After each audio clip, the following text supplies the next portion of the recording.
Hello my dear student, myself Kistu D'Costa. देखिए, कुछ बच्चों ने कमेंट किया और उन्होंने कुछ क्वेश्चन पूछा है। आपके एनसीईआरटी मैथ हाई स्कूल की है, ये एनसीईआरटी मैथ है आपको 10th क्लास का, और इसमें पेज नंबर है आपके 136 और ये एग्जाम्पल है आपका 7।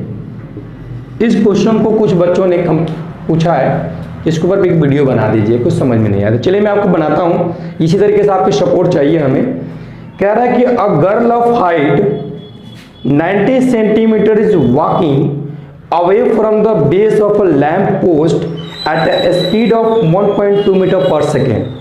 यानी कि एक छोटी सी बच्ची लड़की है जिसकी लेंथ जो है, लंबाई, वो आपको 90 सेंटीमीटर है, और एक स्ट्रीट लैंप है, यानी कहने का मतलब कि एक लैंप लगी गई पिलर के ऊपर, खंबे के ऊपर, जो रोशनी प्रोवाइड करा रही है। उसकी जो आपको लैंप है उससे दूर जा रही है, और उसकी स्पीड होती है लड़की की 1.2 मीटर पर सेकेंड, यानी 1.2 मीटर पर सेकेंड की स्पीड से, चाल से लड़की जिसकी लंबाई 90 सेंटीमीटर है, लैंप से दूर जा रही है। If the lamp is 3.6 metre above the ground, अगर लैंप की जो लंबाई हो वो जमीन से 3.6 मीटर की ऊंचाई पर हो, find the length of her shadow after 4 second, तो 4 सेकेंड के बाद उसकी छाया की लंबाई कितनी होगी, ये हम लोगों को बतानी है। चलिए हम इसको करते हैं और देखते हैं क्या क्या इसमें कर सकते हैं हम लोग। पहले जो फिगर गिवन है यहाँ पे, उस फिगर को बनाते हैं और देखते हैं। अब मैं बिल्कुल एग्जैक्ट जैसे बनाया वैसे तो नहीं बना पाऊंगा, लेकिन मैं आपको समझाने का प्रयत्न करता हूं। देखिए, ये हमारे पास लैंप की ऊंचाई, ये मान लिया AB, और नीचे हम लिख भी ले रहे हैं कि AB equal to height of lamp, और कितना है आपको 3.6 मीटर। अब एक लड़की है और वो इससे दूर जा रही है। अब वो कहां तक दूर गई होगी हमें तो नहीं पता है, लेकिन मान लेते हैं कि यहां तक के दूर गई है, इस पॉइंट तक लड़की आफ्टर 4 सेकेंड इस जगह पे पहुंच गई, और इसको हम लोग मान ले D, जैसा कि फिगर में आपको दिया गया है। लड़की की हाइट देखिए 90 सेंटीमीटर है, तो ये हमने मान लिया यहां से। यह है आपका C, तो यहां लिख भी दे कि CD is equal to height of girl, और कितना आपको 90 सेंटीमीटर। देखो ये मीटर में दे रखा है और ये सेंटीमीटर में दे रखा है, तो हम लोग क्या करेंगे, सब चीजों को इक्वल करेंगे। यानी कि सब जो यूनिट है मीटर और सेंटीमीटर, तो या तो हम दोनों को सेंटीमीटर में कर लें या दोनों को मीटर में कर लें। लेकिन जब हम क्वेश्चन को देख रहे हैं तो आपको स्पीड भी मीटर में दे रखा है, तो हम क्या करते हैं कि इसको मीटर में चेंज कर लेते हैं। ये सबसे बढ़िया तरीका रहेगा, क्योंकि हमको बार बार इसको चेंज नहीं करना पड़ेगा। तो 100 सेंटीमीटर मिल करके 1 मीटर बनता है, तो इसीलिए 100 से इसको डिवाइड कर देते हैं, तो कैंसिल हो गया, ये आ गया आपको 0.9 मीटर। ये लड़की की हमारी हाइट हो गई। अब हम क्या करते हैं, यहां से एक लाइन ड्रॉ करते हैं बिल्कुल लड़की की हाइट को टच करते हुए, यहां से और इस तरीके से। ऐसे ही आपको फिगर यहां पर भी बनाया गया है, हमने इसको ऐसे बना दिया, और इसको इन्होंने माना है E पॉइंट माना है। अब ये जो डिस्टेंस है यहां से यहां तक, इसको चलने में इनको 4 सेकेंड लगा है, और ये तो आपने लिखा है 3.6 मीटर है, और ये आपको हाइट आ गया 0.9 मीटर। तो चलिए देखते हैं यहां पर, ये चीज को हमको फाइंड करनी है। यही उसकी छाया बन रही है, ये लड़की है और इसकी शैडो बन रही है। ये भी 90 डिग्री है और ये भी 90 डिग्री है। तो हमें क्या करना है इन चीजों को, कि सबसे पहले तो इस डिस्टेंस को फाइंड करें, फिर हम इस डिस्टेंस को फाइंड करें, तो हमारा लिए सब कुछ आसान हो जाएगा। दूरी की बताने का, इसकी लंबाई फाइंड करें कितनी है और इसकी कितनी है। ऐसा क्यों कर रहे हैं कि देखिए हमें निकालनी क्या चीज है, आपको DE निकालनी है, या लिख भी देते हैं ज़्यादा समझ में आ जाएगा। D is equal to shadow of girl, और हम इसको मान लेते हैं x, यहाँ से मान लिया भैया, कोई दिक्कत नहीं है। अब हमें इसी x को फाइंड करना है। तो देखो ये भी मीटर, यह भी मीटर, यह भी मीटर हम मान रहे हैं, और ये दे रखा है सेकेंड में, तो हम सब इसको भी मीटर में लाने की कोशिश करेंगे, पहली चीज। दूसरी चीज ये है हमारे पास कि इस ट्रायंगल को ध्यान से आप देखिए, तो यह भी 90 है, यह भी 90 है, और ये एंगल बड़े वाले ट्रायंगल्स में भी है और छोटे वाले ट्रायंगल्स में भी है, तो दोनों को दोनों समरूप यानी कि सिमिलर हो जाएंगे, पहली चीज। अब इसको प्रूव भी करना है, हम लोग यही नहीं छोड़ेंगे। तो मैं बार बार कह रहा हूं कि पहले इसकी डिस्टेंस भी निकाल लें। तो चलिए इसको निकाल लेते हैं, और उसके बाद ही सारे बातें हम लोग करते हैं, जितनी भी हमारी बातें होंगी। तो चलिए हम लोग काम करते हैं कि यहाँ तो हम लोग मान ही लिया, कोई दिक्कत नहीं है।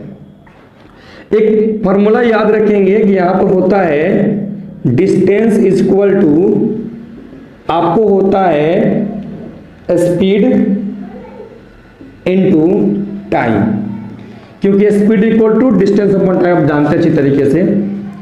तो डिस्टेंस हमको BD निकालनी है, तो BD यहां लिख दें, सॉरी BD कितना है, स्पीड कितनी है हमारे पास, तो आपके बुक में गिवन है 1.2 मीटर पर सेकेंड, और टाइम आपको आ गया 4 सेकेंड। मल्टीप्लाई करिए, सेकेंड से सेकेंड कट जाएगा, और इसको मल्टीप्लाई करेंगे तो 4.8 मीटर आपको आ जाएगा। तो देखिए ये आ गया 4.8 मीटर। तो यहां तक हमारी कहानी खत्म हो गई। अब आते हैं सॉल्यूशन पे, और बाकी इसके सॉल्यूशन को करते हैं। तो हमने बार बार बोला कि दोनों को समरूप यानी कि सिमिलर प्रूफ कर लें। तो चलिए लिखते हैं taking triangle ABE and triangle ABE CDE, एक CD से E तक के ट्रायंगल्स और AB से E तक के ट्रायंगल। देखिएगा एंगल ABE यानी यह एंगल, और इस एंगल की बात कर रहे हैं CDE is equal to 90 degree है, कोई फर्क नहीं है। आगे देखें AEB, इस एंगल की AEB इज इक्वल टू, छोटे वाले में भी यही है, तो एंगल CED, क्यों, तो ये आपको कॉमन है, ये दोनों में शामिल है, इसलिए मान लेंगे। तो by AA triangle ABE similar triangle CDE, दोनों ट्रायंगल आपको सिमिलर हो गए। जब कोई भी दो ट्रायंगल सिमिलर होते हैं तो ये कहा जाता है, दोनों ट्रायंगल सिमिलर होते हैं तो ये कहा जाता है कि जो उसकी कॉरेस्पॉन्डिंग साइड्स हैं उनका जो रेशियो होता है वो आपको प्रोपोर्शनल होता है। तो इसी बात को हम लोग देखेंगे यहाँ पर। तो सिमिलर हो गया, तो आइए आगे का कार्यक्रम करते हैं। तो देखिए यहाँ पर इस एंगल को, यह एंगल बड़े वाले ट्रायंगल्स में, इसके सामने की साइड है AB, तो ये लिखेंगे यहाँ पर नाउ, यहाँ पे लिख भी ज्यादा रहेगा, therefore corresponding sides are proportional होंगे, यानी देयरफॉर, अब लिखते हैं यहाँ पर E के सामने क्या है हमारे पास, AB अपॉन, यह एंगल बड़े वाले में भी छोटे वाले में, तो इसके सामने आ गया आपको CD, ये हो गया आपको CD इज इक्वल टू, बड़े वाले साइड का ये बात करेंगे, तो ये आ गया आपको BE, और छोटे, क्योंकि इस एंगल की बात करें ये और ये एंगल इक्वल होंगे, तो इनके सामने का BE और इसके सामने का DE। थोड़ा और आगे बढ़े, AB को भैया AB रहने देते हैं भाई, CD का रहने देते हैं, और BE को लिख सकते हैं क्या चीज, BD प्लस DE, क्योंकि ये BD और DE का सम है, और DE को DE रहने दें। आगे बढ़ते हैं, AB की वैल्यू पुट करते हैं। AB की वैल्यू कितनी है,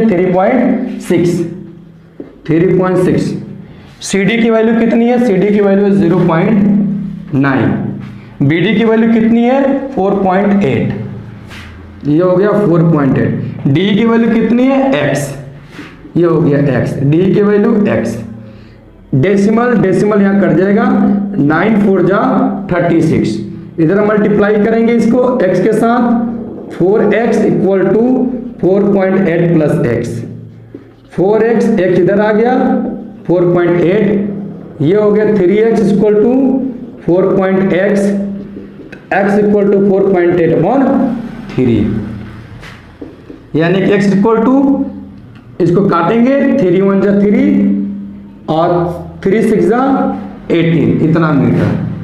therefore length of shadow is equal to 1.6 metre. जरा देख ले बुक में आंसर है, बिल्कुल आंसर आ गया है, तो ये कह देंगे आंसर, यहां पर आपको आ गया आंसर। तो ये था आपका सवाल। आई होप कि आपको बिल्कुल समझ में आया होगा। आज के लिए इतना ही, ऐसे ही हमारा सपोर्ट करिए और आप लोग अन्य क्वेश्चन को भी पूछिए, बहुत अच्छा लगेगा। Thank you.